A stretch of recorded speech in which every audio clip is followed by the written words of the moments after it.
For 3 days in July of 2004, the dead car wagon, which consisted of the stripped body of a 1980 Ford Pinto that was pulled by 2 American spotted asses and piloted by 2 human riders, made a slow crossing from the Martinsville Speedway in Virginia to the border town of Eden, North Carolina.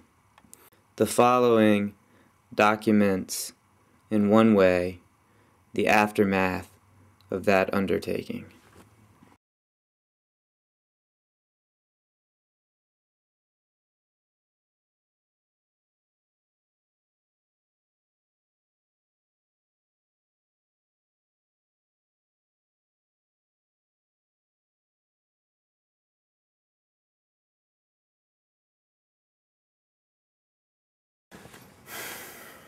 We are nearly in hell.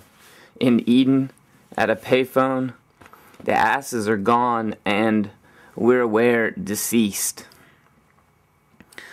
Of our 2 cars, one is dead and lost.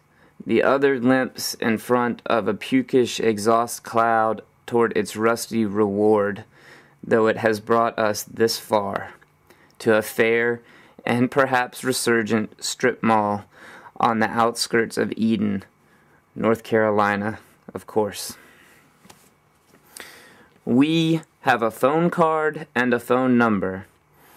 In the use of the card, we've lost several valuable units deciphering the access code due to its covering by the output of a dark red magic marker. Licked for the purposes of removal, the ink tastes not good. The phone numbers are wrong. Sadly, or perhaps gladly, we cannot remember the project, except in pieces and scattered facts. Its essence is gone. Its pleasant moments have vanished. Its small recollection now like mud or unbrushed teeth in our mouths. The seed ticks, we know, came from the cemetery, where we waited for days, forlorn, with only the broken head of the broken statue of a stillborn child's grave to keep us company. That, and the promise a passerby made of returning with a subway. Whatever it takes to get one through, we suppose. One of us prefers everything except jalapeno peppers, though lately she's enjoyed even them too. The other desires the meat, and only the meat. There were also our asses, 3 of them. But in the cemetery, they were concerned only with the grass they could not reach by virtue of the short lines on which we tied them, for we were getting wet by then. Now, next door to our adopted phone booth, a new barber offers $4 haircuts for his grand opening. He turns out throngs of satisfied young customers who course their fingers over their bare, in some places, scalps as they walk out onto the shiny pavement from inside the brown-tiled salon.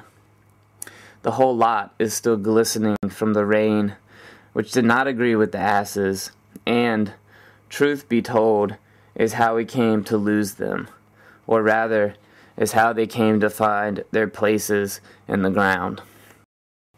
Shocking how well lightning travels through a tree's roots and into iron horseshoes.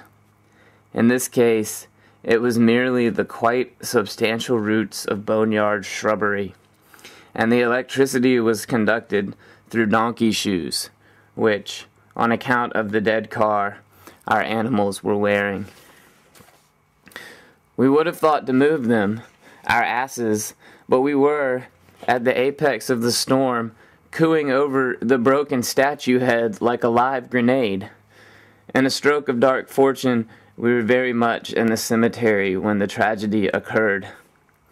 In eulogy of our long-eared companions, We would say they died with their lives' task complete. Chained to an incredible burden, they provided vast power for an audacious escape, which they completed at last without us. In their earthly absence, we failed at making suitable camp amongst the mud and corpses.